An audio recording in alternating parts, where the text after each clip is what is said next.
we are gonna go through every game that I either streamed or made a video for YouTube. So there's a lot of games here. There's 70 something games, which is kind of wild, kind of insane. Lots to go over. There's some good ones, there's some not some good ones, there's lots to decide on.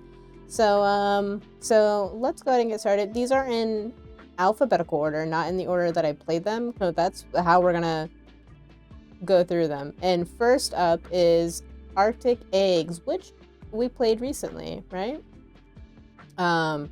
Such a bizarre game. I wasn't sure how I was gonna feel about it, especially with the flipping mechanics, since that is the whole game.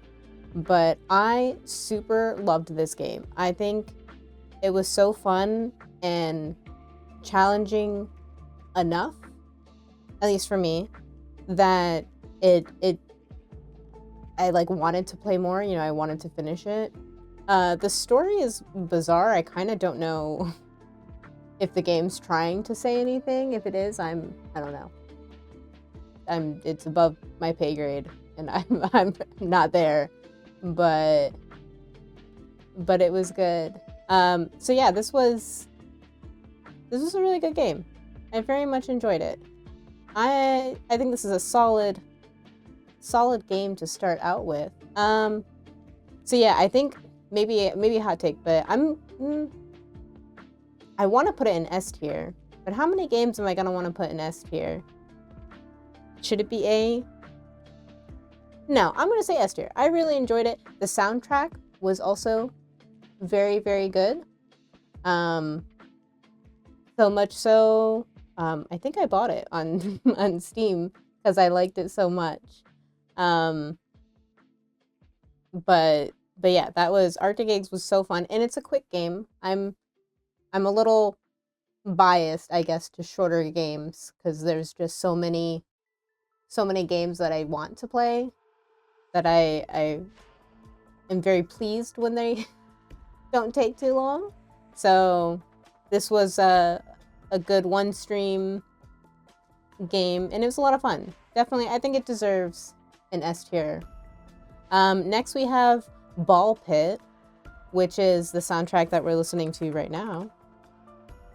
And this is another game that I absolutely adored this year. I spent so much time playing this off stream that I wanted to play more of it. So I decided to stream it whether nobody wanted to watch it or not. I didn't I didn't even consider if anybody really wanted to see it. Because I just really wanted to keep playing it. It's one of those games where you like after a round, if you lose a round, you're like, just one more. And you sink so much time into it before you realize how long you've been playing. And sometimes I guess that could be upsetting, but it's a ton of fun, and I haven't gotten bored of it.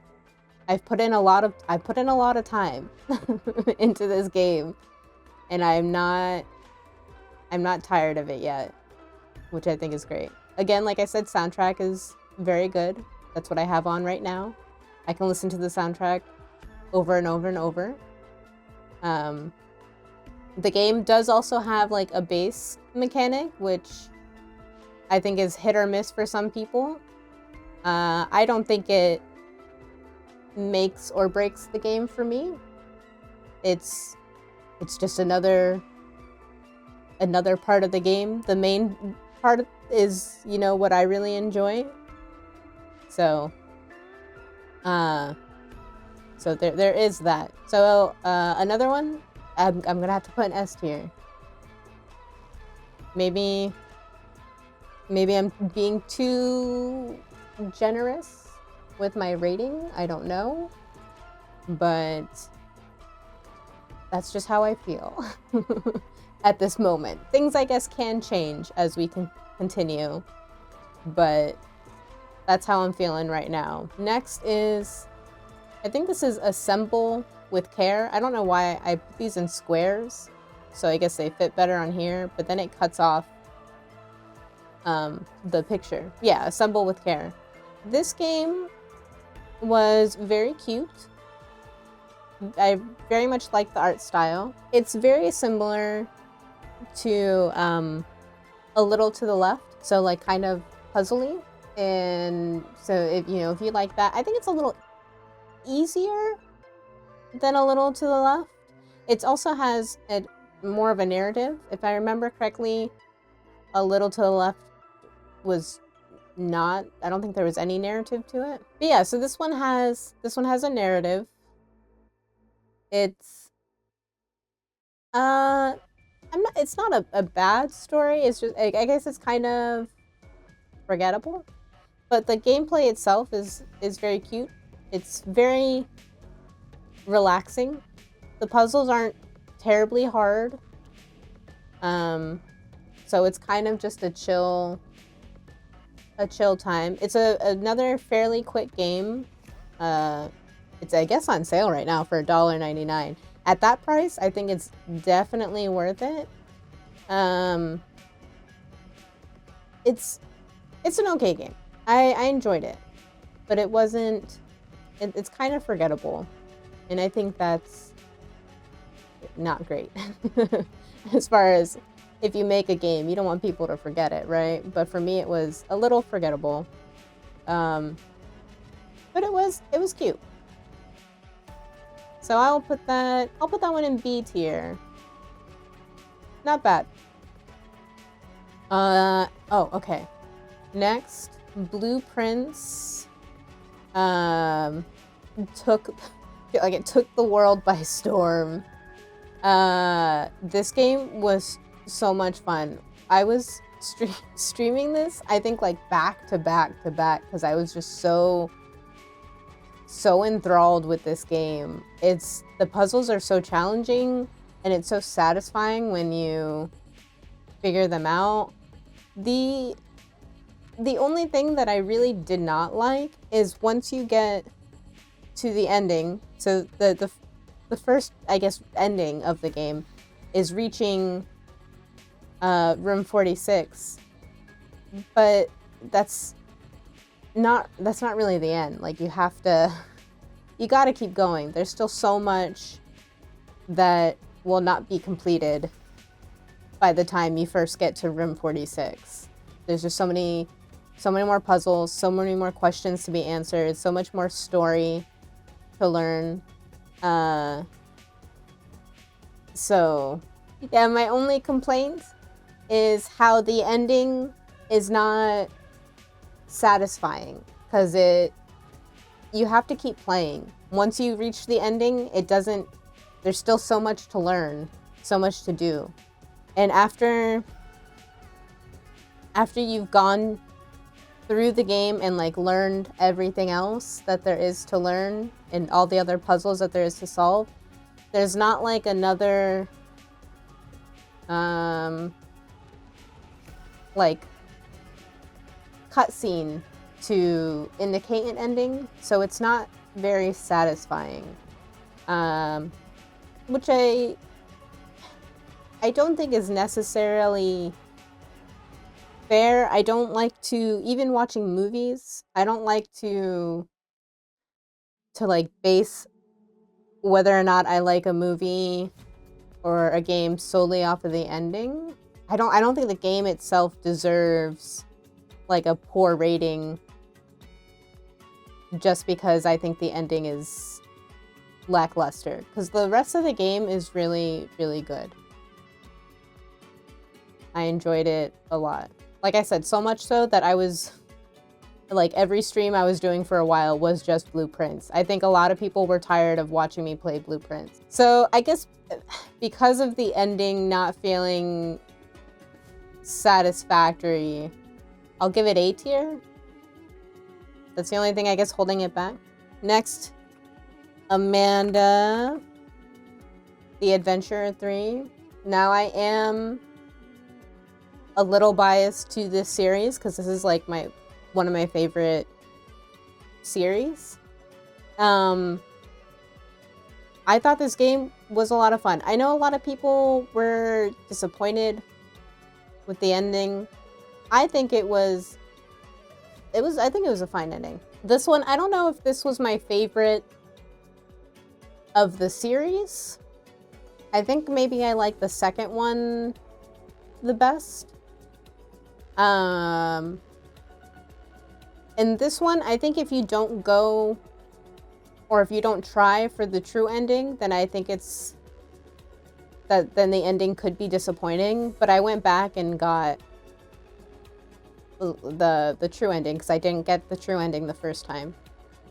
And I thought it was really good. I think it wrapped the story up nicely. I don't really have any more questions as to what the characters are doing or what they like really could add. I know people have like talked about like wanting to continue, but really I don't know.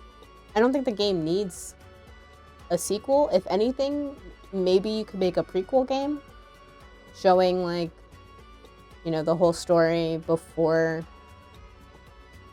the character that you play as comes into the picture, your aunt from the first one, before I guess she dies, I think. But I think it wrapped it up pretty good. It was a fun game. So I'd say A tier. Next we have Copycat. This game, so I was very excited because you get to play as a cat. Who doesn't want to play a game as a cat? There's actually been, I feel like a lot of games where you get to play as a cat. So I was pumped. It's, the writing is kind of weird. Like the characters were very bizarre. But I like I like the gameplay. It's just the people were super weird. Like the cat's owner is an old lady and her daughter is kind of unhinged. And she's presented as like you're supposed to care for her and not necessarily agree with all her decision making, but like understand where she's coming from. But she is terrible to this cat. She makes the old lady get rid of the cat. She makes the old lady get rid of you. And like the whole game is you trying to, you know, get back to your house or find a new home. So when it comes to the narrative, the people, at least the people aspect, is a little bizarre to me how it was written. But the game itself, I think it was a fun time. I enjoyed it. I'd put it in B tier. It was fun. Next there was another cat game we got to play. Cat Detective Albert Wild. You're a cat detective. I enjoyed this one. This one was a lot of fun. I like the art style. It's very much like a noir. I do like cats. I like cats a lot. This one just seemed very funny, and it did have its moments. There's a lot of puns. Some of the jokes can get old. Some of the writing is I guess a bit much. But overall, I think the humor of the game was pretty good. I like the noir, like hard-boiled detective thing that they were going for. It was cute. The story was good. But again, though, it's another game that I feel is kind of forgettable. which is pretty unfortunate because I did enjoy it. But it's not, like, I don't think I'd want to go back necessarily and play it again. Not that there was any reason. It's a pretty linear story. I don't think there's any other way anything could go. So yeah, it's just fine. I liked it, but nothing to, I guess, write home about. Another B tier? Maybe C tier? If I'm putting this one in C tier, then I feel like the other cat game should also go in C tier. I don't know. C? Alright, we'll put it C for cat. Okay, next is Creepy Shift. House for Sale. Now, this game I know for sure used AI. And I was very disappointed. I did not know that prior.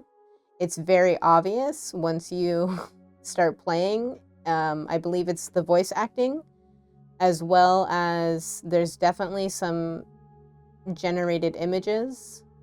They have that AI look. It's all pretty obvious. They do tell you, I don't think they're trying to hide it, yeah. Limited use of AI in sound and 2D images, yeah. It unfortunately really takes away from a lot of this game because the voice acting is it's bad. It is not good at all. And so when you're listening to this character talk, it just doesn't feel as serious. Like the gravity of the situation is kind of lost. And it's unfortunate because the story, if I'm not mistaken, I think the whole, because there's a couple Creepy Shift games that this dev is making. I think the whole like theming of the Creepy Shift games is to have them based off of like creepypasta stories. And I think that's a lot of fun. I think creepypasta, not all of them are great, obviously, but there's some funny, good, entertaining, I guess, to say the least, stories. So this story, the twist that ends up happening, I really enjoyed it. And I did have a lot of fun playing the game, and it's just so unfortunate because the rest of the game, like the game loop of what you're doing, it's like puzzles and cleaning a house that, like, I guess some people died in as you're solving what the mystery is. It was a lot of fun. I enjoyed the gameplay a lot, but the AI use, I can't recommend it. If that doesn't bother you, then, you know, by all means, do you. I'm not gonna tell you how to live your life, but I'm not a fan of generative AI. I don't think it made this game better. Like I said, I think it very much took away from the game. And for that, I can't recommend it. Unfortunate. But moving on. We have Centum. I did one stream of this, and I don't think anybody really was into it, so I never went back. I liked it. I was having fun. So maybe, I don't know, maybe this year, maybe I'll just record some videos of it instead of streaming it, and then if anybody wants to watch it, I can put it up on YouTube. Because I want to know what was happening. It was an interesting story. It's like a point and click, which I really enjoy. Those were like my favorite type of games growing up. So I was really excited for this one. But like I said, I don't think anybody else was really as excited for it as I was. Or maybe just nobody had heard of it, so nobody wanted to hang out for the stream. I don't know. Looking at the reviews, there's only 142. So yeah, maybe this just was too far under the radar for people. But I thought it was interesting. So maybe, like I said, maybe I'll go ahead and finish it this year. Since I didn't finish it, I don't feel comfortable rating it. But yeah, maybe we can change that rating next year, because we'll go ahead and play it. Or I'll go ahead and play it. I don't know why Crime Scene Cleaner is on here. I mean, I played it this year, but I rated that one last year. So I don't really... I'm just going to leave that there. We're going to skip that one. I don't remember what rating I gave it last year, but since I played it again this year, it means I like it. I liked it a lot. But next, we have Dead by Daylight. First time I'd ever played it. Dang, this game came out in 2016. Wild. I had fun, but I think it's very stressful. I don't know if it's because since I'm not good at it, and everybody else that I'm playing with has been playing for years, and there's a lot to learn in the game as far as like the traits and the perks that you can give your character. But it was a little overwhelming just coming into a game that has like a lot already set up to it. I would like to play more, maybe on my own time, and get better. I've watched people play. It looks like a lot of fun. So maybe I'll go back to it. Maybe one day. For now, it's, I don't know, middle of the road. I think that's going to be controversial for people. I'll give it a C tier. Just because it's not, I don't know, probably not for me. Maybe if I give it a try again, then maybe I'll change it. But like I said, it was a lot. There's just too much. The game has been established for so long, and I'm coming in at this year. It's a lot. It's too much. Which is fine, you know? Not every game needs to be for me. I'm glad it exists for whoever likes it. I don't need to like it. But then, all right, next we have Crow Country. This was a game I wanted to play last year, and I think I didn't have a controller, and you have to play with a controller, so I never got around to it. So we finally did it this year, and I loved it. I guess it's the first, like, Resident Evil-like game, Silent Hill-esque game that I've ever played. And it was so good. I had so much fun. The puzzles were fun. The aesthetic was great. Probably because I think it's supposed to be the 90s, right? Yeah. 1990 exactly. I love 90s aesthetic. 90s were a good time. I like that the story was fantastic. I think it was written very well. I enjoyed it quite a lot. But yeah, I definitely, Crow Country opened up a whole world for me now. Definitely loved it. S tier. So good. But yeah, I started playing it again because I wanted to play it on like hard mode on my own time. That's how much I liked it. Okay, next we have Dead Take. I'm so torn about this game. So I was super excited when it first was announced because it's FMV. I love FMV. And it has a ton of people in it. Like, lots of people. So it's pretty exciting. The puzzles were fun. The settings, fun. I think somewhere along the game, and I don't know how this happened because I promise you, I like looked up and down everywhere that you could possibly look to find things in this game. And I guess I missed a lot because I did not see a lot of characters, like storylines and how they fit into this whole world. This whole, like, because this is, you're in a director's house, you're an actor, or you're looking for an actor, your actor friend. So there's a lot of, like, people within this small Hollywood world, that everybody that works with this director. If I had found everybody's, like, stories and how they fit in, I think it would have been really good. But the story just didn't, I don't know, it just didn't hit well because I missed so much, and I don't know how I missed so much while playing it. Because like I said, I swear I, like, looked up and down everywhere to get everything. And I don't know. Like, I remember looking at I see the achievements here. The achievements. So you have, like, all these people's stories and how they connect.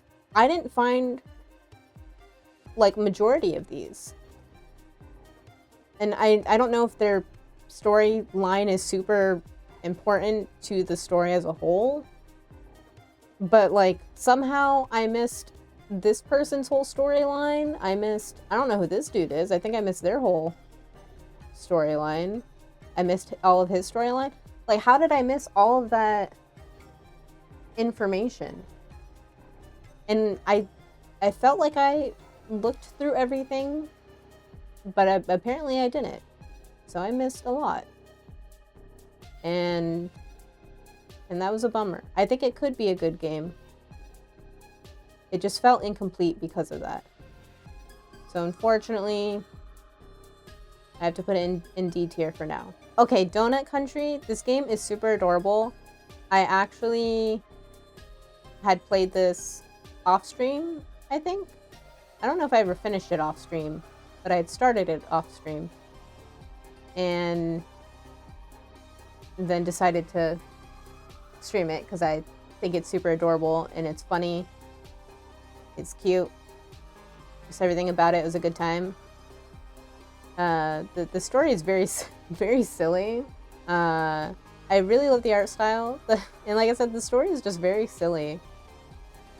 The raccoons ruling the world, the king raccoon, I don't know.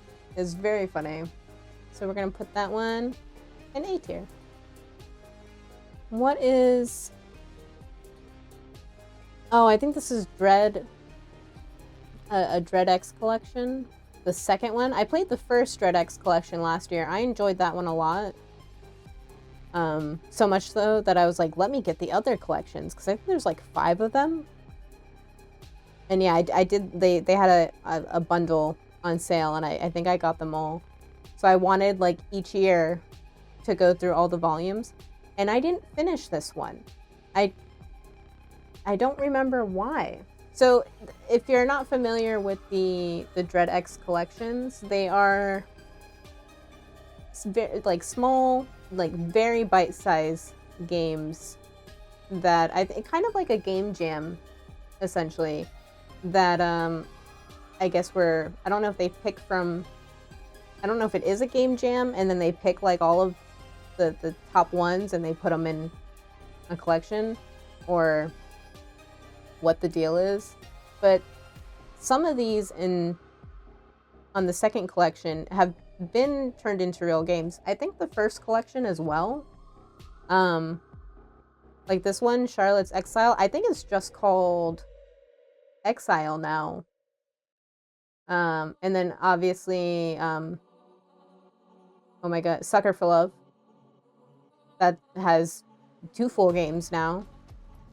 So some of them end up turning into full-length games. So with this one, they also had, like, I guess a main game that connected all of these bite-sized games. Does that make sense? Am I making sense? So like when you load up the DreadX collection, you're in a mansion, I think. Yeah. And you go around finding videotapes that have the game jam games. So it's a fun idea, but I think there was like a lot of puzzles that were in the mansion, like the main portion, and I don't know, I think I got stuck, and that's why I didn't continue. I wouldn't mind going back because I do like the bite-size horror games. I think they're a lot of fun. I think the people are able to do like a lot of interesting things. Since I didn't finish the second one, I don't want to judge it at this time. So we'll put that as a did not finish. Maybe we'll get to it this year. And this one I did not stream. I just recorded a video and put it up. This is Dog Walk. It is the first game. It is free. So if you want to play, it's a very short game. I think you could probably do it like 30-40 minutes. But it is so cute. It is the first game put out by Blender Studios. Very just fun, cozy. Honestly, I sort of waited to play this during the winter. I think I played it during the summer when it came out. But this would have been a perfect cozy winter game. And like I said, it's free. It's a lot of fun. Very cute. Definitely, I'd say A tier. And, you know, how can you complain when it's a free game? So next we have Duck Detective, The Secret Salami. This is a mystery. Puzzles. More puzzles. I enjoyed it. It's very funny. The writing is very cute, very funny. The characters are all very unique, and they really add to it. Like, I didn't feel like any of the NPCs were just like, I don't know, just there to fill up space. It was fun. The puzzles, I don't know, can you really call them? They're not really different puzzles. The whole thing is filling out, like you're learning information and then filling in the blanks. For some reason, this format was much more difficult for me than it should have been. I'm not gonna lie. I don't know what it was. Some of them I'd be like, oh yeah, this is obvious, this is easy. And then some things I don't know. I guess my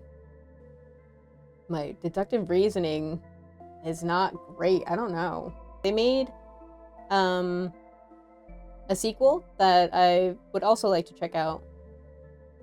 But I'm like, I don't know, I'm so bad at this fucking format. I don't know what it is that I just could not fill in the blanks properly. This is a game for, I feel like, for children, and I was like, I'm struggling here. What is wrong with me? But this one was good. I did enjoy it enough that I'm, you know, considering playing the second one. Duck and Detective, you can't go wrong, right? It's pretty good. We'll put A tier. And then next, we have Faith. I very much enjoyed it. I'm very glad I finally got to play it. I loved the pixel art. The cutscenes were so well made. I know some people are like, pixels, it's easy. It's, you know, it's not that, I don't know. Some people are pretty shitty, I guess, towards pixel art, but I can see the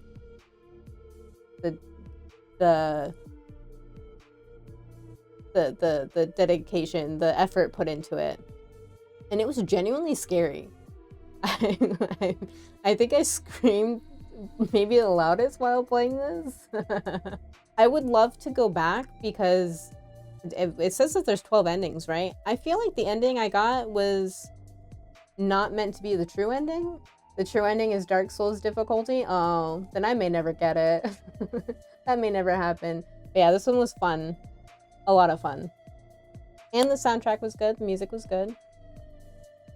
Overall, fantastic. Really good. S-tier game. Then we have, I feel like I can't rate this one because at the point where Drywall Eating Simulator is at this point in time, or the last time that I played it, it was basically unbeatable. I did see, yeah, right here, they did a patch. I don't know if that fixed everything, but yeah, I mean, yeah, where it's at right now, which is so unfortunate. I really like the writing. It's such an odd game, eating drywall. Who came up with this? Oh, that filter alone, that is true. I need an option to not have that filter be so intense. I don't know what is up with that filter, but I've never felt so nauseous. I'm lying. There's another game on this list that made me super nauseous. But in a game like this, I've never been so nauseous. So part of me doesn't want to fully rate it since we didn't get to finish it. And I put all the games here and do not finish, but I can't argue the facts that you all are are reminding me of right now. So at this moment, it is D tier. If the patch did fix it, maybe playing that one again off stream, just because I honestly, if I'm gonna play that game again, I would want to take a ton of breaks in between so I don't get nauseous. But I'm really curious as to how it ends. What do we do? Why were we in this simulator? What is happening? I need answers. Moving on though, we played Firewatch. Now, so Firewatch is a good game. Well, I'll start that off right there. Obviously, look at all these 54,000 views. Very positive. Who can argue with that? It's clearly a good game. Now, my issue is since Firewatch, when it first came out, was this 2016, it was like one of the first walking simulators, if I'm not mistaken, that, really popularized the genre. So it's praised so heavily. And I'm not saying that the praise is not deserved or warranted, but unfortunately, it kind of overhypes what the game is. And playing it this in the year 2025, this game is not, in my opinion, as I don't know, as wonderful as everybody says it is. It's not a bad game. And that's not what I'm saying. It's just everybody says how good it is. And I don't know. It just kind of it was fine. It was a good time. I enjoyed it. But then the ending was kind of lackluster. And there were a couple of bugs, yeah. They were kind of funny bugs. It kept pushing me back from the lock boxes. But it did get annoying when I was trying to go through those bushes so we could finish the game and it was not letting me. That kind of sucks. But yeah, the ending was just kind of disappointing. I think the issue for the story for me is that it's set up like it's going to be like horrifying, like this is a thriller. There's like someone in the woods and it's scary and who knows what they're doing here and who knows what's going on. And then it's not. It is very beautiful, yes. Definitely agree. And like I said, I can see why it was praised so highly when it originally came out. I think it has good things about it. And I did enjoy it. But I don't, like, I can't put it in an S tier. I don't, for me, it wasn't that great. I guess I'll put it in B tier. If I'm putting in B tier though, I have to move the copycat game down. I think that's a better fit. So next we have, this was a DLC, which, oops, I'm writing the name of the DLC. Which I normally wouldn't necessarily rate as itself, but it was kind of like a whole new game on its own with how many levels they added. So like I said, I played Crime Scene Cleaner last year, so I had already rated that last year. I think. Maybe I'm wrong. Was this year the first year I played it? You know what? It may have been. Maybe I didn't rate it last year. But they came out with the DLC this past year sometime. I don't know when it was. And it was called Nightmare. Yeah. It was a Nightmare update. And it basically had alternative versions of every level. It's all reimaginings of all the levels that you already played, but they're dreamlike, and it's a lot of fun. So I would go ahead and put that one in A tier. And if it was the first time that I played Crime Scene Cleaner, I could have sworn I played it last year. I really don't remember. That one, the base game, also goes in A tier. Because that one, they're the same. Just slightly different versions. Alright, next is Emily is Away. This is also another free game. This is like a, I guess, a text adventure. The whole game takes place over AOL Messenger or MSN Messenger. I don't know how many of you are familiar with AOL Messenger or MSN Messenger. These things really aren't around anymore. The whole story takes place over these I was supposed to say text messages, essentially text messages, your instant messages. Over, I think it's supposed to take place over a couple years. So it is just a text adventure.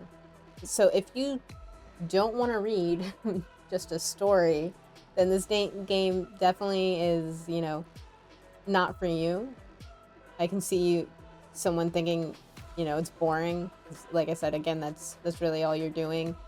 I do think the nostalgia of what it is did a lot for me. And is it fair to rate a game because the nostalgia is hard? Like, that's I don't know, but it's fine. I think it's an alright game for what it is. I don't know how you really would improve on a text-based game. It just is what it is. I don't know if you could really add anything to make it better. I don't know. Was the story good? I don't know. I don't remember what the story was, so I guess that's kind of telling, right? Can't tell you at all. So I guess I would give it, I guess it would be C tier. It's fine. Frog Legs. This is another one that I did not stream, but I made a video for. It's also another very quick, like, you could play this in like, I don't know, like an hour. It's a lot of fun. I really like all the different game styles. So like, if you saw the video there, you start out in the beginning and it's like Frogger, and then at some point it turns into like Doom, which I think is pretty fascinating. The story is funny. It's very silly. And then it feels like this feels like just like an indie horror type game walking around your house. So it's fun. It keeps it interesting for what it is, because it's not anything crazy. But it was, I really enjoyed it. The story is silly, and doing all the different gameplay, game styles kept it interesting, and it was fun. I'll put that one's in B tier. Good times. Next we have Deep Rock Galactic, which I've played before off stream once, and I was so bad at it because, I don't know, I was just really bad at it. I couldn't figure out where I had to go. You all know my my direction challengedness, my inability to read maps. So that I struggled a bit. But when I finally played it again on stream, it was a little better. And it's a lot of fun. I would love to go back with more people. It's a good co-op game and see how that goes. But I thought it was fun. I've only played it the handful of times. And I would like to go back. I'd like to go back and play it. I'll give it B tier. Then we have Inika, which I saved for Spooky Month, and I feel like it wasn't as like scary as it could have been, so I probably could have played this at a different time. But yeah, Inika was very interesting. I wish that they had done more with certain things. I think there's a lot of interesting gameplay things that they had, and it wasn't throughout the whole game, and I was kind of disappointed about that. So like the moments when you're battling with the devil, the voice in your head, you have to like, I don't know, you have to like shift the screen and stuff. I think this is a picture of it. Yeah, so like things look different when the devil's talking to you, and then things look different when you're praying so that the devil doesn't affect you, and you have to use that to your advantage. And it was really interesting, and they did that like twice. And I don't know, it feels odd to me to introduce a feature of a game, especially early on, and then just immediately take that out. Like I now have an expectation, and now it's gone, and I don't think that's good. But it was an interesting story, and I did enjoy the other like different things that they kept in the game, like the little pixel parts, which I think are her dreams. No, not her dreams. It's the past. And I thought those were cute. The pixel art was very nice. Looked really good. Yeah, that there when she's on the bike. And like I said, yeah, the story was good. I did enjoy it. It gives you, I think, quite a bit to think about at the end, as far as like, is it really the devil? Is it her guilt? Is it something else? Like, you know, it leaves it up to you to discuss, which I enjoy. I feel like we don't get a lot of endings for things where you can discuss it later and talk about, you know, how you interpreted it, how I interpreted it. Everything's kind of like just handed to you, like this is how it's ending. So I did enjoy that. But yeah, there's just some things that fell a little flat. I wish they had yeah, great water cooler game. Exactly. Yeah, because there's definitely a lot you can discuss after playing. So yeah, overall a good time. Just I wish they had done a little more with some of the things that they introduced. And that was kind of disappointing. So I'll put it in B tier. Next we have, this is another free one. How Fish is Made. This is less of a game, I feel like, and more of just like the devs of mouthwashing kind of like testing the waters of what they were going to do, which then became mouthwashing. It's, I want to say, like a 30-minute, 20-minute thing. You're a fish. you flop around. This is another one where I'm like, I don't know what I should be taking away from it as far as what they were like telling me, as far as what the very loose story is. But it was a fun time. Kind of gross. A lot of gross fish. So it was pretty gross looking. But again, it's a free game. Can you really complain. I like the vibe of it. It is, like I said, the devs of Mouthwashing, Wrong Organ. So it has that style, looks very similar. A fever dream, yeah. It does feel very much like a fever dream. It's interesting, but I guess at the end of the day, I don't know how I feel. It is a tech demo for their engine. Okay, that's what it definitely feels like. That's what they were doing. So it was fine. I don't know. C tier because it's not really. I don't know. It just not really anything. But it's enjoyable for what it is, I guess. And next, we have House Flipper, which is essentially another chore game that they somehow made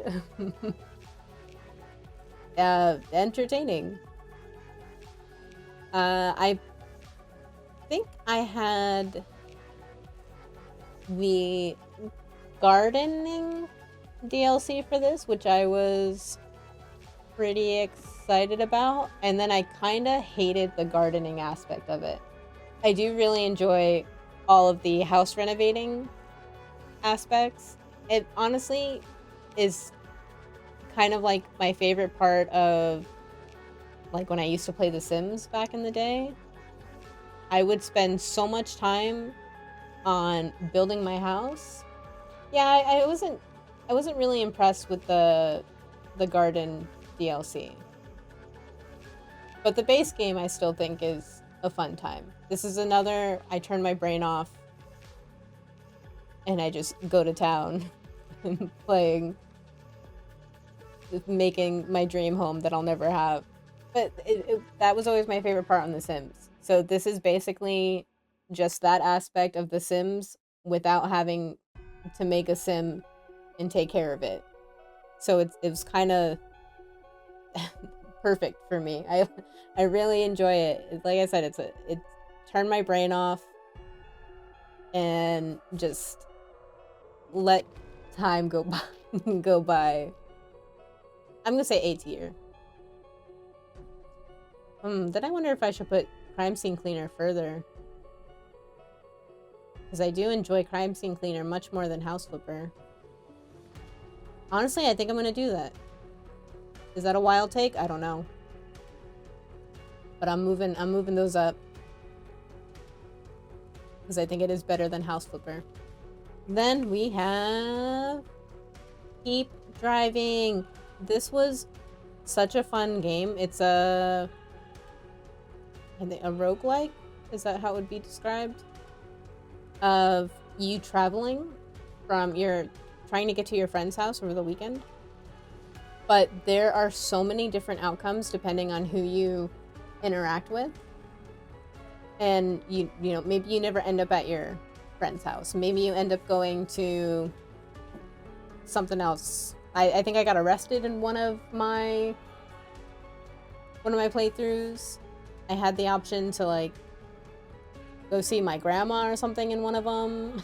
There's so many different things that can happen. So many different upgrades for your car, which is a lot of fun.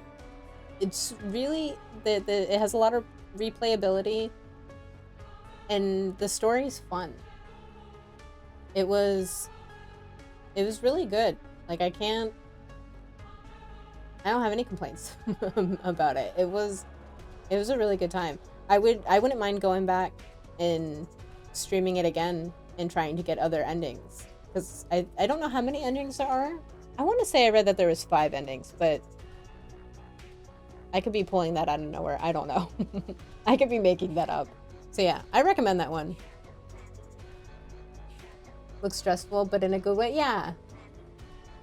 It's a good time. A tier. And then I try not to have recency bias, but we did just play Krampus' Home. I enjoyed this game much more than I thought I was going to. In the beginning, I was kind of stressed out trying to survive in our house and the lights going out, and I thought the whole game was going to be in the house, and that, I don't know, That felt like too much for me. But once we changed settings and got to explore other worlds, I really got into it. It was a lot of fun. I loved those little guys. The puppet guys, those were definitely my favorite of the enemies. I think the one that I hated the most was the reindeer.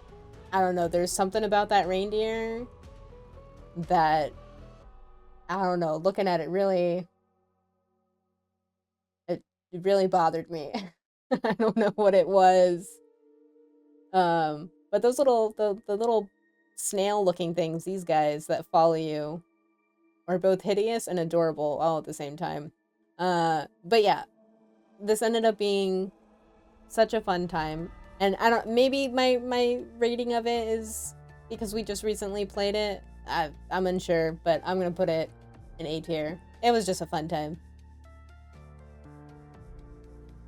I'd play it again. I'd play it on harder difficulty because I know I had it on easy. I was too nervous, so I had to. I felt like I had to put it on easy. Next, Look Outside.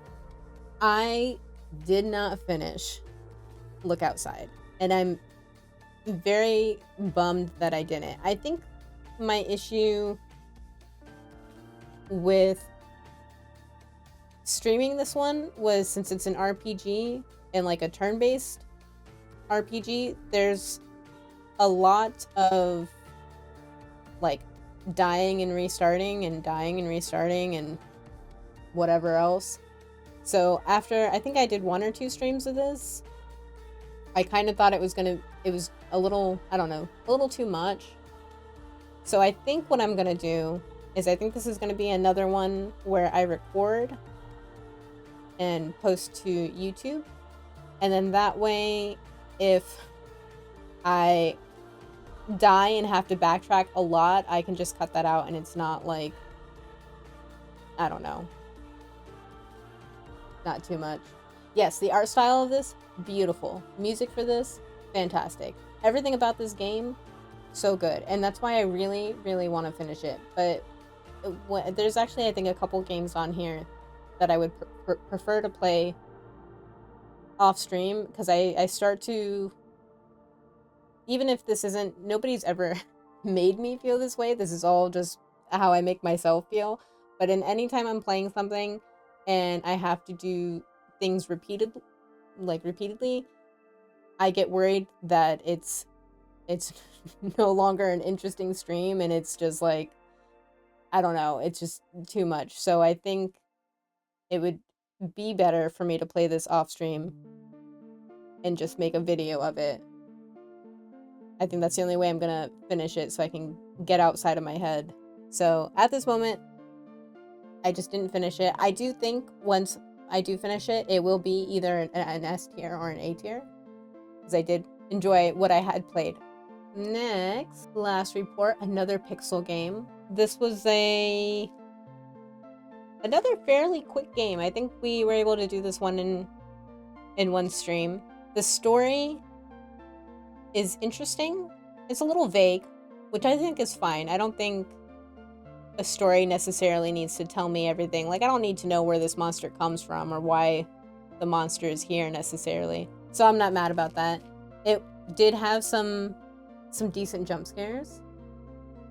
Definitely got me, though that's probably not saying much. It's a pretty easy thing to do, I think. My only gripe with this one is I think it has 2 endings, and the second ending is really no different than the first ending. And I think that it didn't make sense to me. I think, okay, let me backtrack. I think this is made by like one person. So I think it was probably easier to not have too much of a difference in the endings. But the difference is so minute that when you're seeing the different ending, like when I first saw it, I thought it was just the same ending. I thought everything was the same. It's just such a small, it's like one like quick thing that they show you that is different from the other ending. And it's such a small thing that it didn't click. I didn't realize it till either somebody else had to point it out to me or I ended up looking it up or something. I don't remember. But the way that they describe in the game how the other ending could be, it sounded like it was going to be very different. And it would just be a very, I don't know, it would just be a very different outcome, and it wasn't. So I was a little disappointed with that. But the game overall was fun. The game loop was good. The story, like I said, even though being vague, I think it was a fun time. It was just that small ending discrepancy that I don't know. It I left me, I guess, wanting more, but then there was nothing else. So that kind of sucks. But I'd still put it in B tier because the rest of it is still a fun time. And then, oh, I can't even look up Minecraft on Steam, right? Minecraft's not on Steam. We can look at Minecraft Dungeons, though this is not what we played. We played just regular old Minecraft. It was the first time I had played Minecraft in, dude, like 15 years maybe? I don't know. It was a really long time since the last time playing Minecraft. The thing that I guess I have with these type of games is that there's no objective. F tier for fun, yeah. So you kind of just do whatever you want, which is great. And I know that's what everybody loves about it. I've seen some wild things that people have created in Minecraft. It's extremely impressive. I am not one of those people. I like Minecraft for X amount of time, and then I get bored because I don't know what to do. And this is just a me thing. This is not a Minecraft thing, because if I don't know, if I had ideas, I could tell myself what to do, right? So yeah, Minecraft is one of those games where I can go, I'll play it, and then I'll get bored, and I'll leave it for a really long time, and then I can come back, and I'll play it, and then I'll leave it, you know. I can't consistently play it forever. Like, when I see people that stream, like, only Minecraft, I don't know how they do it. I'm like, I need some variety in my life. I need something else. But Minecraft is obviously a great game. I do enjoy it. That soundtrack, that peak soundtrack. But Minecraft's great. I put it in A tier. Next is Militianer. So this game's not out yet. I played the playtest, so I don't know if it's necessarily fair to give it any ranking since it's still not fully out. It's a very interesting concept. You're trying to get out of the city, but this giant cop won't let you, so you have to sneak around. But what I find most interesting is that, like, your relationship with the cop can change. So, like, you can kind of get on his good side, which I guess should make it easier for him to trust you, so you can get out. I did not make it out. I tried multiple times and I never got out. I think it needed maybe something else, a little more to it. I feel like there was only so much you could do while running around. At one point, I don't know how it happened, and this is what I thought was the most interesting, because I didn't know that you can affect the game to this extent, and I don't know how much it would impact if I continued to play. But at one point, I think the cop has a mustache, and at one point I commented. There's an option for me to comment on the mustache, and I think I said that it didn't look good or something like that. And then the next day, he didn't have a mustache anymore. So after that, I was like, oh, how much can we really influence this guy? I didn't realize that it was going to be that that impactful, me telling him that his mustache didn't look good. So I do think there's something here. I think it could be a lot of fun. I just think that there needs to be a little more to do in the city, and maybe they're working on that, because like I said, this is the playtest. So hopefully whenever it does come out, apparently I guess it doesn't have a release date as of right now. Hopefully when it does come out, they've added more that you can do. I think there's a lot of potential here. It was definitely interesting, and I wouldn't mind giving it another play once the full game is out. So right now, I would say where it's at, I'd probably say C tier is where I would put it. But potential for it to move on up. Next on the list is Luma Island.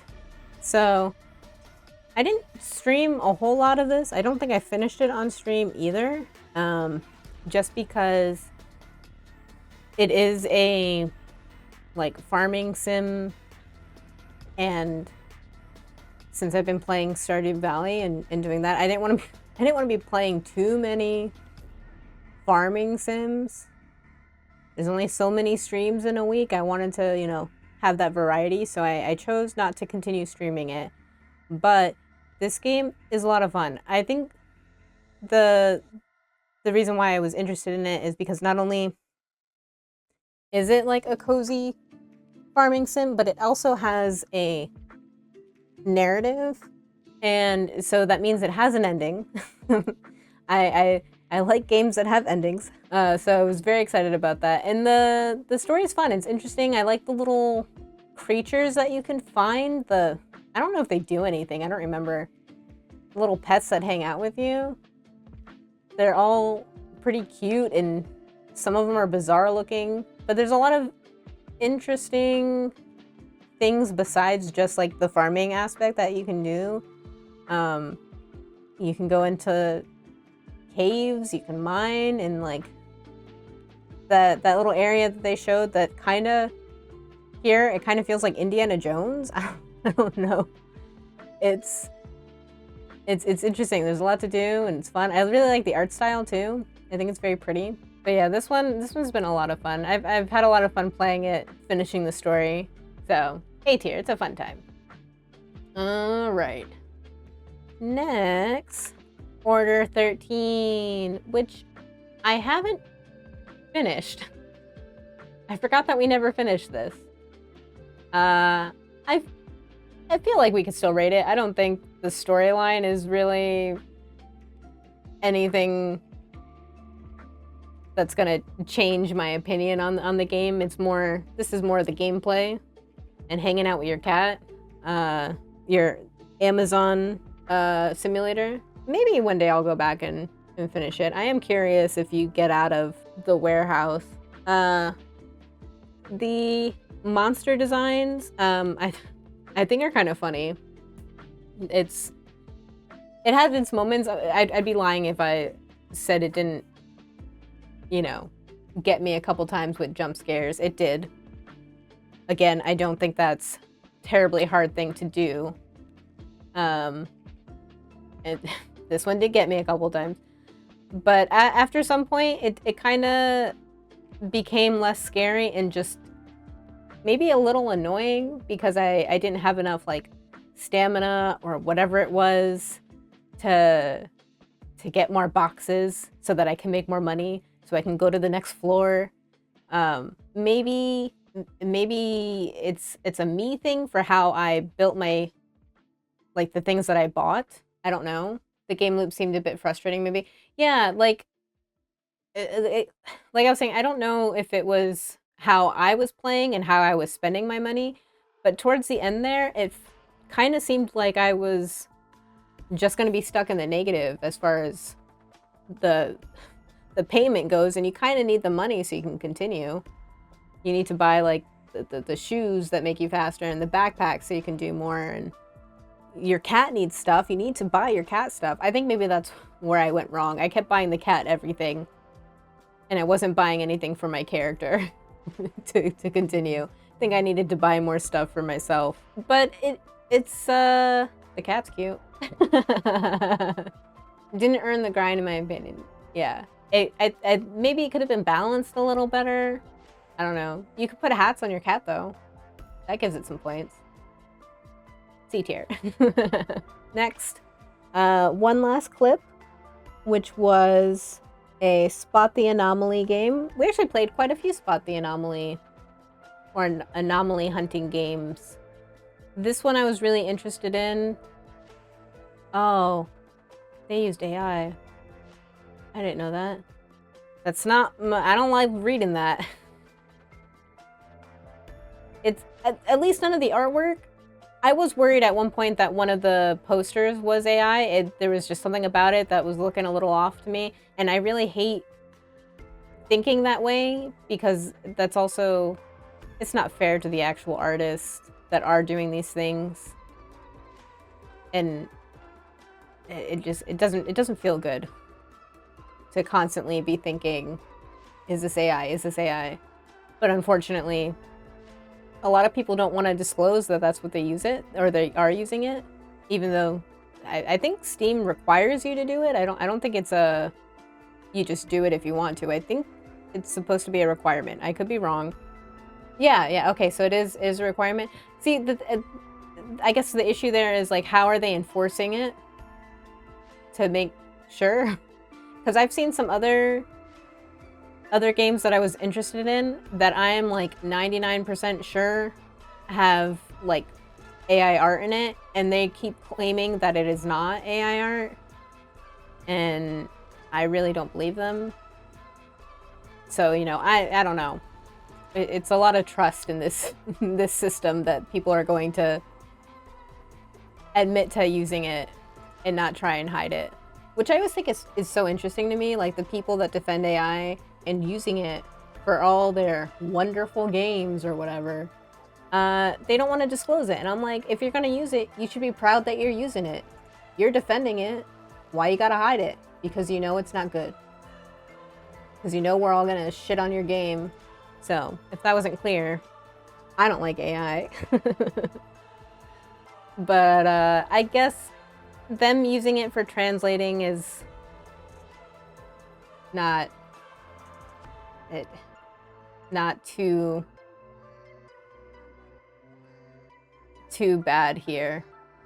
But yeah, back to, let me calm down here, get off my soapbox. One last clip. This was anomaly hunting with, that was the artwork that I thought was AI. I'm still unsure, but whatever. We'll pretend, since they, or not pretend, we'll accept that they did not use AI in any artwork in the game, since they did not claim that. I'll take their word. But this one was a lot of fun as far as anomaly games go, because they did a lot of references to movies, and I love movies. Who doesn't love movies? But specifically horror movies. There was a lot of references. I think there was like a Nightmare on Elm Street one, and a Jaws reference, and oh gosh, there were so many more that I can't think of right now. Nightmare Before Christmas. So many movie references, so they were a lot of fun. We did not find all of the anomalies. I kind of got tired of watching the movie over and over and over again, which is where the anomalies are. So that I don't know, maybe that's not good for your game if I'm tired of looking at a big part of what your game is. And since we played it during Spooky Month, they had everything set up for Halloween, so there was pumpkins everywhere. That was a lot of fun. I know that's not in the game normally, but I really enjoyed that. So I guess overall, I guess C tier? It's fun, and I did enjoy it. But it just, I guess the game loop did get old after a little while. Moving on, we have No, I'm Not a Human, which I think was a fantastic game. This one was so much fun to play. Pale man watching what you rank it. Oh, I hate him so much. He's so unnerving looking. Very interesting art style. I like that all the people, I mean, if I were to see any of these people, I would think that they're all visitors because everybody looks kind of wild. And I like that because then you can't base that off of if this person is a visitor, because you got to find all the other things. My one complaint is the radio, which could have been, I will always admit for any game, it could be a me issue, but I struggled with that stupid radio every time. I think I heard 1 or 2 of the radio announcements. Did not get to listen to the rest because it was just impossible for me to. It came to a point where I don't even think I continued. I think I just stopped picking up the radio because I was so over it. Radio is F tier, but this was a fun game. I really enjoyed it. A lot of care went into this game. Lots of love went into that game. I'm gonna put it S tier. Good stuff. Next we have Outer Wilds. So this is another one, just, I guess, spoiler alert, I did not finish, so that's the rating that I'm giving it. But this is another one that really stressed me out streaming it, because flying that little ship is super challenging for me. I know it's already challenging, you know, in general. I feel like it's extra challenging for me. So I was kind of always stressed about that aspect of the game. And because this is a very popular game, when I was streaming this, I did have more people in stream than I normally have, and that also made me nervous. So I was like, I don't know if I want to stream this anymore. And so I do want to go back and play it and see if I can get better at flying that little spaceship, because I think the game loop is fun. The story is interesting. It's very compelling, trying to figure out what's been going on, what's the mystery. I am invested in this world, so either I'll just play this on my own time, or this will be another one where I record, so then I can cut out all of my terrible spaceship driving and I don't have to feel stressed out. But one day this will have a rating. Next, this is another game I didn't finish. A lot of games I didn't finish. I had tons of fun playing this. I think the reason I stopped streaming this one is because I feel like it was going to take up a lot more streams to get through the story, and I didn't want to, I guess, take away from that. After I spent so much time playing Blueprints and like no-lifing that, where all of my streams were just Blueprint streams, I was like, maybe I shouldn't do that again. But it was a lot of fun. The gameplay's a lot of fun. I'm interested in, you know, finding out what the story is. Still would like to go back to this one day. But again, I didn't finish it, so we're putting it there. Next, Peak. Obviously, I mean, what more can I say about Peak that everybody hasn't already heard? I think everybody is pretty aware with Peak. It's very comical. It feels satisfying when you finally, you know, get to the top, because it's challenging but not unattainable. It has a pretty good balance. But yeah, Peak is a fun time. The game devs really enjoy what they're doing, and the player base really enjoy it. Like, it just all around good vibes. Everybody loving it. S tier. Next we have Tenko Park. This is essentially Pokemon Snap. If anybody is familiar with Pokemon Snap, this is that, but with a bunch of their own creatures, which is, I think, kind of fun. This is one I didn't finish, but I I think I got far enough to feel comfortable giving it a rating because it doesn't have, I don't think there's much of a narrative.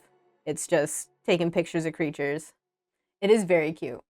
Did we need that? Maybe not, but but it's super adorable. Look at this little guy, your little tour guide. It it's just fun times.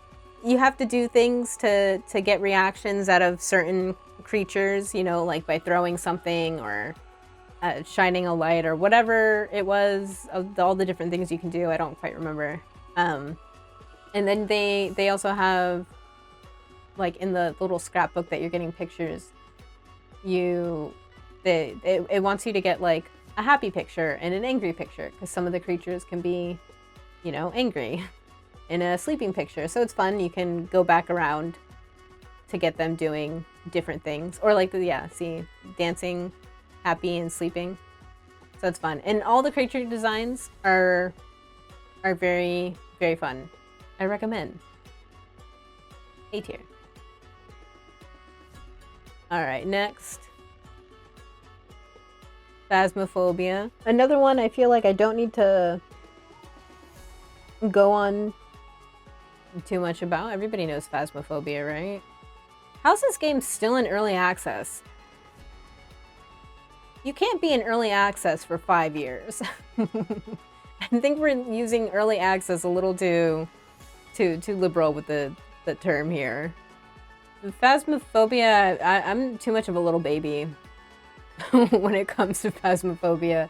Since you have to like split up a lot of the time, like some of the ghosts only want to talk to you if you're alone.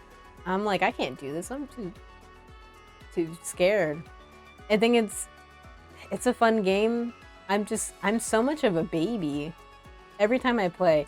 There's so many different things, like the cameras and the dot thing and whatever else to track these ghosts, and I never know what like half of them do. It's just not my thing. Yeah, I'm gonna say C tier. I know a lot of people would disagree with me on that one, but it's just not my jam. Good game, not for me. Next we have Poltergeist. Wow, this only has 18 reviews. This is such a tiny game. This is like a I guess like a Mario Party-esque game, except the only thing that you're doing is racing. You're running away from these ghosts that are chasing you on different maps. So yeah, this was an interesting game. I think it needed more. I don't know if maybe they've added stuff, because I played this, I think, when it first came out, very early on. I also played with like a ton of different people. You can have up to 8 players. I think there was 8 of us. I honestly think that maybe that's too many. Too many people. There was a lot going on. I don't know. I think it needed more, and I think 8 people is a bit much. But I like the idea. I think it's cute. The ghost chasing you. You trying to sabotage the other players so that the ghost catches them and you get away, you know. But not enough. Not enough there. So part of me wants to put it in D tier just because I don't have any desire to play it again. It feels harsh, but I think that's where I'm gonna put it. It's fine. I think it just needs more. Platform 8 is next. Platform 8. So this was the sequel to Exit 8. I really enjoyed this one because it's still anomaly hunting, but they switched it up from, you know, just spotting the difference. This one you just always go forward, and then you have to react differently to different anomalies.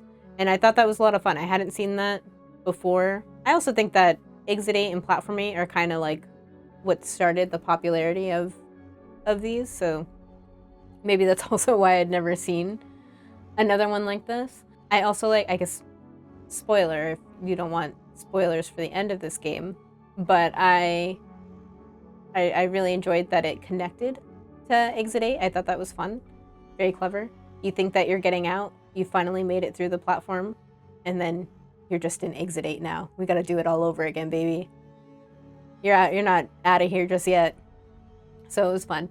When it first starts, I don't think it really tells you what you're supposed to do. And I struggled for a bit figuring out what was supposed to happen.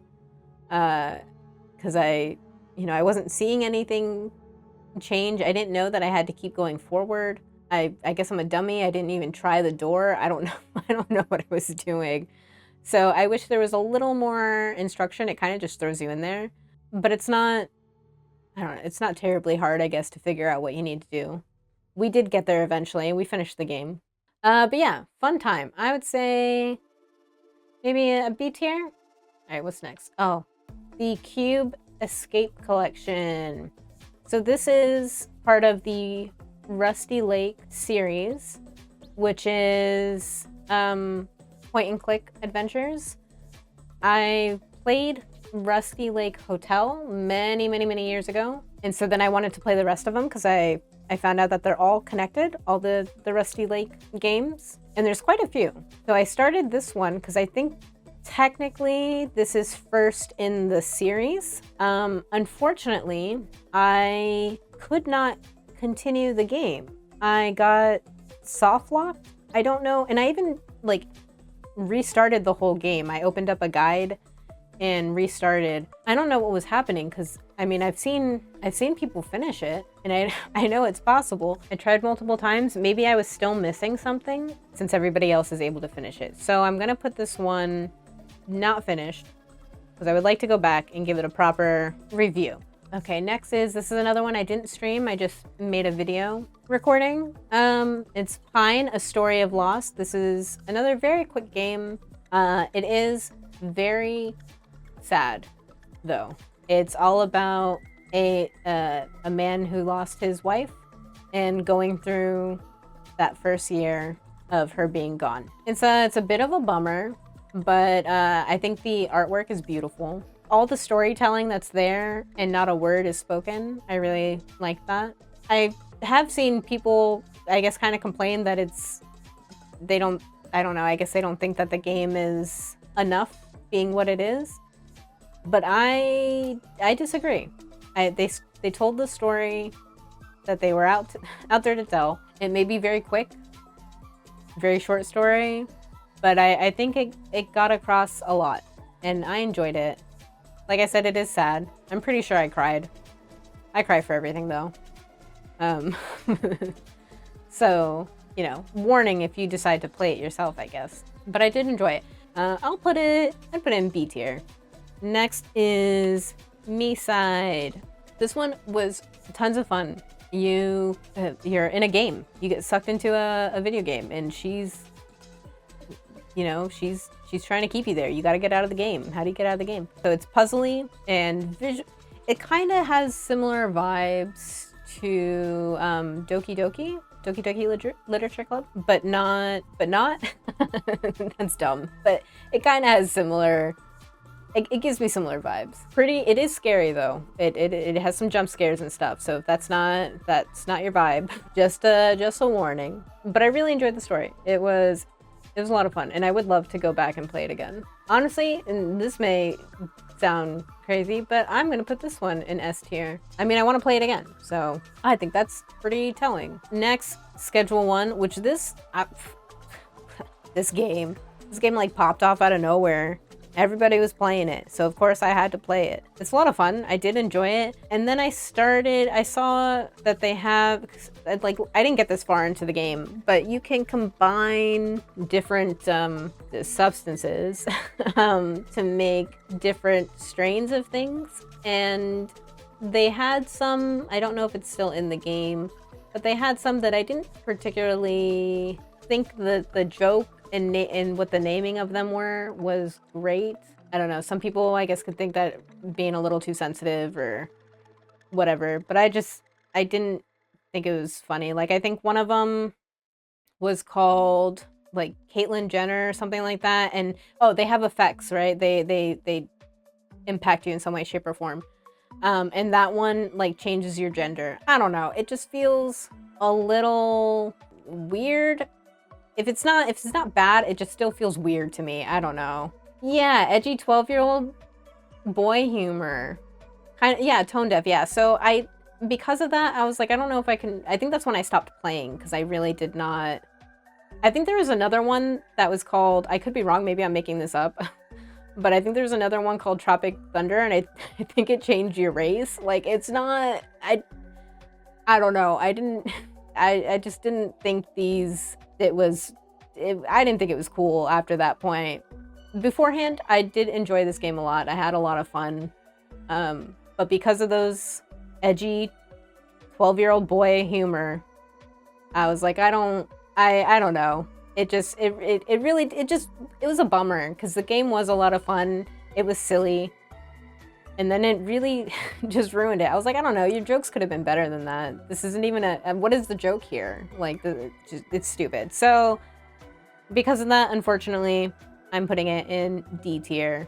Next is, Overlook Trail. This one was pretty cool. I did get this one for free just to like stream it or whatever. I probably would have never known about this game if it weren't for that. I'm really glad. It was super, like, visually super pretty game. Very beautiful. You go through just all these different worlds. Very trippy. It's really cool. The thing with it though, and you know, this isn't gonna, I guess, bother everybody, it made me super nauseous. Like, it was towards the end there, I was like, I don't know if I should keep playing this, because I ended up finishing it, but it was, I don't know. I'm also just like sometimes I get vertigo. I'm very sensitive. If you're someone that doesn't get like seasickness or any type of motion sickness, I definitely recommend it, because it's very pretty. But for me, it was killing me. It's such a shame that it made me feel just so sick, because I really liked all the visuals. I guess I'm gonna have to put it in C tier just because it makes me sick. Which is unfair, because the rest of the game is great, but I can't play it. Again though, I recommend it if you don't get motion sickness. It's pretty cool. Next is Repo. Obviously, I feel like another game that does not need an introduction, but I've had tons of fun playing Repo this year. I played it solo, I played it with people, I played it with mods, I played it without mods, and every update that they've added, I think, has just made the game more fun. This is another one, just like Peak, you can really tell that the devs enjoy what they're doing. Probably the best Lethal Company offshoot in my opinion, yeah. But yeah, like I said, another dev team that really loves what they're doing, and they're having a lot of fun, and everybody who's playing it is still having a lot of fun. So, of course, S tier. Next up, Spiritfarer. Oh, Spiritfarer.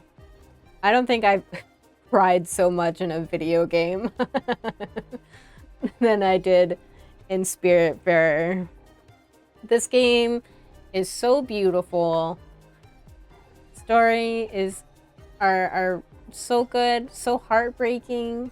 Everything about it is really great. The only thing that, and I think that I just messed up on, because I like didn't do something in like a certain order, was that I had to like grind a lot at a certain time, because I think I missed something else, and I don't remember exactly what it was, but I feel like I wasted a lot of time, and that kind of ruined it for me. Not like the whole game or my opinion of the game as a whole, but at that point I was starting to get annoyed, because I'm like, I want to finish this game. I feel like I'm just dragging on. We didn't have to grind at all up until this point.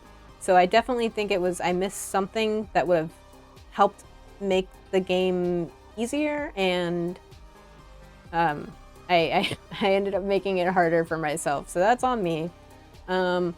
Also, some of the mini games, like the wood chopping or the smelting of stuff, some of my I think are kind of not fun. But I did enjoy all those other mini games, the catching of the lightning and the bugs, and I can't remember what the other ones are, but all the things that you do for the characters that are on the boat with you. Yeah, the mini games start to wear thin on you. Luckily, I mean, I guess you don't have to do them a ton, but it does get annoying. But everything else, like I said, the stories is everything's heartwarming and also just so sad, and the artwork is beautiful, the soundtrack is beautiful. Like overall, it's such a good game. It was just me messing up that time where I was grinding so much, and I don't think I had to do that. I think that was definitely on me. But I liked the game so much that I like went out and did all the side things. We spent a lot of time doing stuff for characters that we'll never see. The soundtrack could be on its own tier list. Yes, yeah, so good. Actually, I think I have that soundtrack. I downloaded multiple soundtracks. Yeah, let's play it. Oh, it's gonna make me start crying. So good though. Okay. But yeah, everything else besides that one small thing, and I think that was a me problem, a me fault, was fantastic. So I'm gonna give it A tier. Only because of the small problems that I had. All right, next is Secret Agent Wizard Boy and the International Crime Syndicate. What a mouthful that is. So this is, if you are familiar with the original computer, or I think it was on the PlayStation 1 or 2, I can't remember. I played it on the computer, that's why I can't remember which console time period it was out. But it's very similar to the original Harry Potter games, the first 2 Harry Potter games that were on the computer. If you can't tell by the aesthetics, honestly, it's like almost identical to how those games looked. And those games were some of my favorite as a kid. And this one's honestly so much better. It's silly. I'm sold already. It was a lot of fun. It's very silly. It's very, very early access. So it is very easy to get stuck in places and not get very far. I think I dropped through the whole game and I wasn't even there anymore. Almost looks like Lego Harry Potter. Yeah, that's what I was saying. It's very much, actually, I wonder if I can look up the original Harry Potter game, because it's like exactly, okay, maybe it's a little jankier looking, but it's like very similar. And I love that because obviously J.K. Rowling sucks and can't in good faith buy anything Harry Potter anymore. So I love that this new game exists and it feels like this one, just wackier, because this game was so much fun.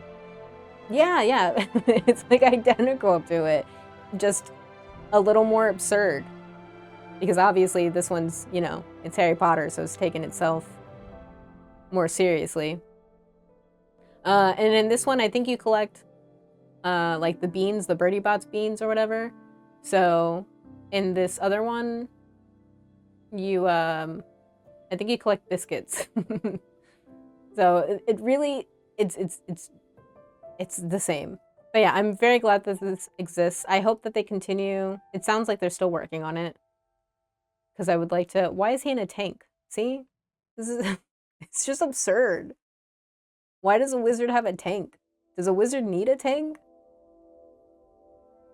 We'll put it right now. I'll put it in B tier because it's super, super early access. Next, Still Wakes the Deep. This game was so good. I feel like I've said that for so many games here. I loved the story. I loved the game loop. I loved the designs, the creature designs. Are they creatures? They're like, I don't know, amalgamations. I don't know, creature. I don't know what you'd call it. The entity designs were a lot of fun, very grotesque, but also so beautiful at times. Like the main entity, whatever, is really pretty. It's almost like luring you in to its trap and you become one of them. So this was great. I hated the parts where you had to swim underwater. That was like awful feeling. I did not like that. I don't know. I don't like being in water. Very excited. I know I initially had said I was gonna play the DLC in November, and I haven't gotten to it yet. But rest assured, I do still plan on playing it sometime this year. It will happen. But this one was great. A tier. Then we have That's Not My Neighbor. This was like Papers, Please. Except I don't know. Your neighbors aren't real people sometimes. I enjoyed the style of the game. I thought that was fun. Sometimes there was nothing that really, and I definitely could be missing stuff. I'm missing stuff all the time. But there was sometimes where I really could not figure out if they were doppelgangers or not. Didn't charm me like Papers, Please. Not hating. Yeah, I enjoyed it, but again, this is another one where I feel like it needed something else. It's fun, but like I don't want to go back and play it. I don't want to like try and get all the achievements or anything like that. I have no desire really to go back. I enjoyed my time with it, but I don't need to play it again. So I don't know. It was fine. I'll put it in C tier. Next we have The Quarry. I really like this one and Until Dawn because of them basically just being movies that you're playing. I think they're a lot of fun. But I did enjoy so I had already played this one when it originally had come out, but I definitely had more fun streaming it than when I just played it by myself. I think it's more of a, I don't know, just more of a good time when you're playing it with other people and experiencing it, with other people, not just on your own. It definitely did make a difference. But I do very much enjoy this game. I'm a huge werewolf fan, and I hate the werewolf design in this game. Like when they look more, yeah. So I can't prove this, but I'm like 99% sure that they just used the Wendigo assets that they had from Until Dawn for here, and they put a little extra hair on them. I swear they look identical. I don't think there's that much difference between the two. I could be wrong. Like I said, I can't prove it, but they looked very similar from what I remember from Until Dawn. But I do like these games. I think they're a fun time. I like the stories. I like that this one was werewolves. So I'll put it in A tier. I think that's deserving. So this was the first, I think this is the first anomaly hunting game I've played, and this was the first one that I ever saw. I'm pretty sure that this was this one and then Platform 8 are the ones that kind of set off this type of game. I could be wrong, I don't know, but it's the first one that I saw. Observation Duty. Oh yeah, the Observation Duty games, that's right. I forgot about those. Okay, so this was the first one that I had seen for this genre. Yeah, I really enjoyed the train one. I don't know if I liked the train one more than this one, if I liked Platform 8 more than Exit 8, or if maybe I liked them both the same. You love the Observation Duty games? There's a lot of those now, right? Maybe I'll check those out. I feel like I'm really bad at these. This one was definitely a little easier than the one last clip. Yeah, this one was definitely a little easier. I feel the same about this as I feel about Platform 8. Where did I put Platform 8? Okay. B tier. Yeah. It's a good game. I liked it. Next, we're doing The Root Trees Are Dead. I had such a good time with this. So it's all solving a family tree mystery. So the other family members, I guess, can figure out where the inheritance is going. A lot of puzzling, a lot of figuring stuff out from a million different things, from pictures and articles and is just pretty neat because you can like use like they're showing the essentially their Google search to look up things to find articles. It was very interesting. I had a lot of fun playing this. It's very challenging. And there was also, I never finished it. I finished the base game, but there was also a, I don't know if it was a DLC or if it was just like something that initially was extra on the game. I forgot what it was called. But there was a whole other thing to figure out that I never finished. I think I didn't finish streaming it because, I don't know, nobody else seemed into it. I was really into it. But I don't know if everybody else was really into it. I think I really liked it. It's not like exactly the same, but it gave me Nancy Drew vibes. If anybody is familiar with the old Nancy Drew games, I used to play those all the time, and so it reminded me of that. But I guess honestly, maybe a little more difficult. The Nancy Drew games were pretty. I'm not gonna say that they were all easy, but they were definitely aimed for a slightly younger audience. So I'd say I'll give it A tier. I liked it. Turnip Boy robs a bank. I absolutely adore Turnip Boy. I played Turnip Boy Commits Tax Evasion last year. This game, super cute. It's very different from the first game. The first game feels more kind of like, I guess, like a Link to the Past, that type of game. And then this is this. Shooting them and going wild. So they're very different games, which I think is a lot of fun. I think it could be risky, I guess, for, you know, people that really like the first one. Maybe they wouldn't like this style of game, despite it being, you know, the same franchise or whatever. But I think it's fun. I think it's a fun way to do your series, and I think it kept it fresh and exciting. It is super cute. It continues, I think, exactly right after the first one, and it was great. The music's fun, the gameplay's fun, the characters are silly. You get to wear a bunch of different hats. Love Turnip Boy in all of his games. Lots of fun. A tier. Next is Viewfinder. This game, thank you again, Rosalia, for suggesting it. This one was so cool looking. All the puzzles were so interesting. I want to go back and like find all the stuff that all the secret things that I'm missing. These puzzles were so much fun. It was visually super interesting. The story was a little weak for me, but everything else was so good that it didn't matter because the puzzles are great. My only complaint was that the last level was timed and nothing else had ever been timed. So the pressure for that was too much. Yeah, very trippy. I like that there's multiple ways that you can figure stuff out. Yeah, the timing was super stressful. I don't do good with timers. Luckily, after I failed it so many times, the game was like, hey, you can play this without a timer. And I was like, oh, okay, cool. We'll do that then. I don't have anything to prove. I don't need to beat it in under 5 minutes. But besides that, this game was a lot of fun. All of the puzzles were great. Very cool looking. I like that you can change the filters on the photos. I like that you can pet the cat. That was 10 out of 10. I didn't like that the cat tried to manipulate me and get me not to delete it. You're not a real cat, bud. Stop trying to manipulate me. But besides that, it was really good. Puzzles were great. A tier. Next is Tiny Bookshop. I adore this game. If anything, the sole purpose of discovering new books.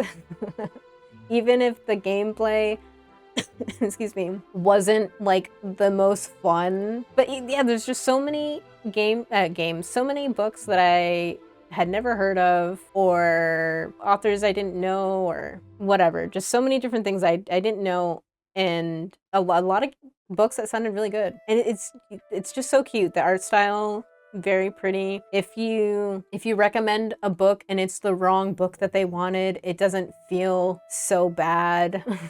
They're upset with you, but it's not like the end of the world. I love that you get to decorate your little bookshop. I love that 1,000 people can fit in your bookshop, and that does not make any sense.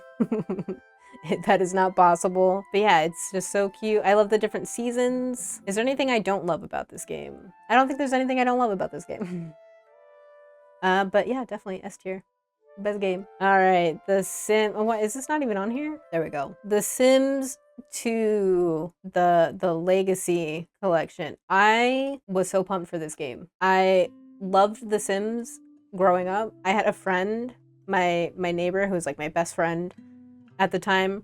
Her dad worked at EA, so he would get free copies of the Sims. So like all the new stuff or whatever, I would get to play them super early. I didn't even have to beg my parents to buy it for me. I feel like the shoe's about to drop. I don't know if it, maybe I need to give it more time playing this version again. I feel like EA could have done a little better with putting this on or updating it, fixing it so it can run on newer computers and stuff. It's not terrible, and you do, in this collection, you get Sims 2 and Sims 1, which I think is pretty cool. I don't know, it's fine. Maybe I'm looking at it like rose-tinted glasses and I was expecting like to feel the same way that I did as a kid and then I didn't feel it. I don't know. But it was just fine. Maybe I don't like The Sims anymore.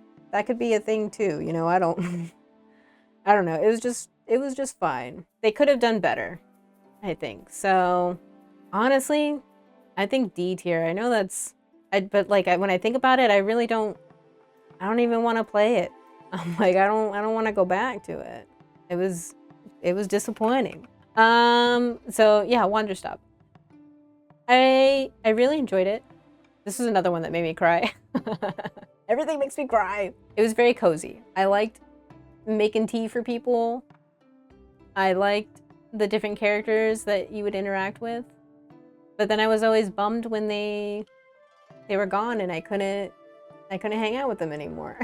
I was always sad. The story, I think, is something that was pretty relatable for a lot of people. I wish, honestly, that the game was seen more. I feel like after the game came out, I didn't see it like really anywhere. Overall, great stuff. I'm gonna give that one A tier. Next one is this game trying to kill me? This game was super fun. It's puzzles, and you're like trapped in this guy's house, and you gotta get out. But there's so many different types of puzzles and stuff within the game that I thought it was really interesting, more challenging, and kept it going. The stuff that you like do on the computer interacts with the stuff in the house that you're in. So it's pretty interesting. And I like all the variety of puzzles. I feel like I'm throwing everything in A tier, but I feel like I would put it in A tier. I just want to go home. This is it's kind of a visual novel, right? Different outcomes, and 13 endings. Was there really 13 endings? I thought I got all the endings. I don't remember 13 endings. I initially really wanted to play this because of the art style. I think it was made in MS Paint. Or it's just styled to be like MS Paint. Yeah, MS Paint Noir. About you trying to get home. That's it. But you meet some interesting characters. The story overall is, I guess, kind of forgettable. I can't tell you a whole lot from the story except you trying to get home. It's the art style that really I think is the selling point. I think it's a very cool art style. It's fun. I put it B tier. All right, next. Thank goodness you're here. This game is so funny. So I'm sure there was even some of the humor that probably went over my head because it's I think it's a British game, or at least the humor is. Everybody seems pretty British to me, so maybe I'm missing some of the humor. But yeah, this game was so funny, and it's so charming, so cute. This is another one where I've wanted to go back and get all the achievements for things that I've missed and whatever. it really is just a good time. If you don't like this game, I'm like, I don't know, maybe do you just don't like fun? Are you sad? What is wrong with you? Honestly, I'm gonna have to agree. S tier. It's just so fun. The next, Super Farming Boy. This is another one I didn't finish. I don't know how, you know, I don't think the game loop is going to necessarily change a whole lot. I think I've pretty much seen all of the game loop, but I don't know. I'm trying to think if anything would change my opinion story-wise or anything like that. Because I played a good amount of it. I just didn't finish it. I love the art style. I think it's very cute. The gameplay is pretty interesting. You're like farming stuff and I'm gonna do a terrible job explaining this, but you use your vegetables to attack people.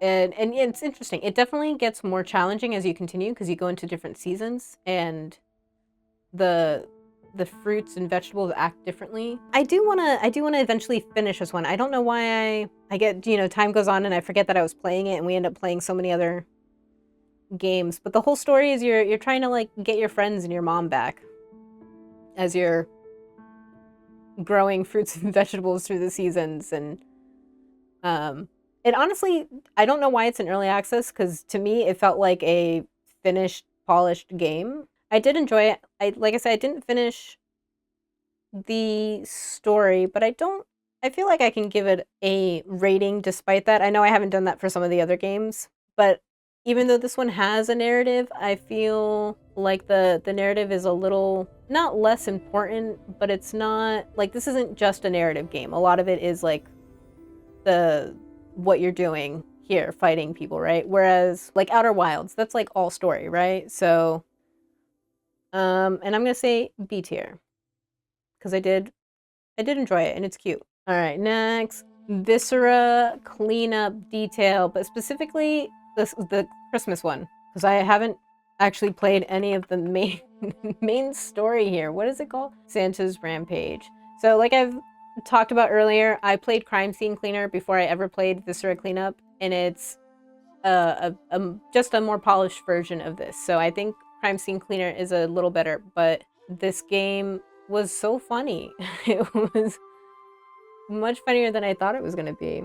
I did very much enjoy it since it is, you know, basically the same thing to Crime Scene Cleaner because I love Crime Scene Cleaner.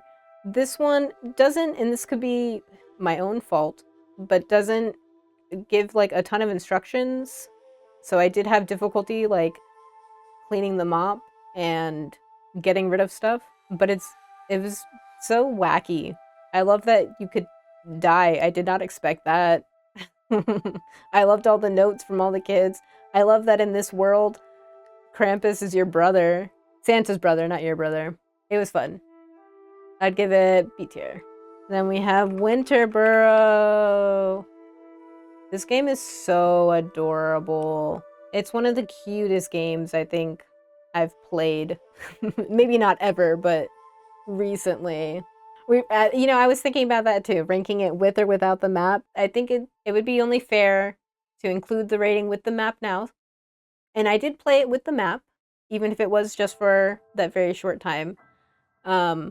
If they never got a map, I would have I would have rated this so much lower. How lost I got in this game. I don't know if other people playing this struggled as much as I did, but the game definitely needed that map. I still think it would be cuter if they added like little signs around the burrow, but I'll take the map. The map is still very helpful and definitely needed. But yeah, the winter update was very cute. You got to have a little Christmas tree. Oh, they did recently just release the soundtrack, and the soundtrack is really good. But yeah, this was a lot of fun. It wasn't. I thought that the bugs were gonna kind of be a little harder. They weren't that bad. The spider seems much more intimidating than he actually is. You can beat him pretty easily. Story was cute. It was a little sad. All the characters are very adorable. I love that you get to help them. You help your auntie.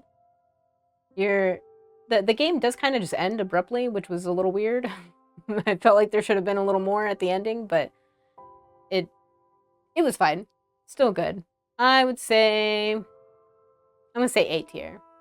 And this is rating it with the map. If I didn't have the map, honestly, I don't know. I probably would have given it C tier. All right, next. Okay, this one's not on Steam because for whatever reason, this is the only Nancy Drew game that is not on Steam. I have no idea why. What is the reasoning for this not being on Steam? But this is the second in the Nancy Drew video game series. This is Nancy Drew Stay Tuned for Danger, and this was my favorite growing up. This was I think, and my sisters. This was our favorite Nancy Drew game, and we played a lot of Nancy Drew games as kids. I still absolutely love it. I'm sure nostalgia is doing a lot there for it. It's hilarious to me, these parts. They use like real people, put on the animated heads from the characters. So Nancy Drew, obviously my nostalgia rose tinted glasses are skewing this, but it's S tier for me. And everybody can fight me on that if they feel the need. And then, ooh, we're on our last game, you guys. Easy Delivery Co. This is also another one I'm trying not to have like recency bias towards, since we just played this, I don't know, a couple weeks ago? Was not that long ago. But this was super cute. It took a massive like left turn to kind of like horrifying, but not really. Like, you think it's gonna be just a cozy game, and then shit starts to get weird. The soundtrack was great. I love the little truck. I love the little cats. Some of the some of the reactions from the little cats, how they respond to you is so funny. That one cat that's always hitting on you, fantastic. I loved it. It's pretty challenging in the beginning trying to like stay warm, and the price of gas was expensive, and like trying to balance that, but it seemed like it did get easier. It was just a fun time. And like I said, I don't know if this is gonna be recency bias how I'm rating it, but honestly, I think S tier. Is that crazy, you guys? I had so much fun. It was so good. That's the last game, you guys. That's all of them.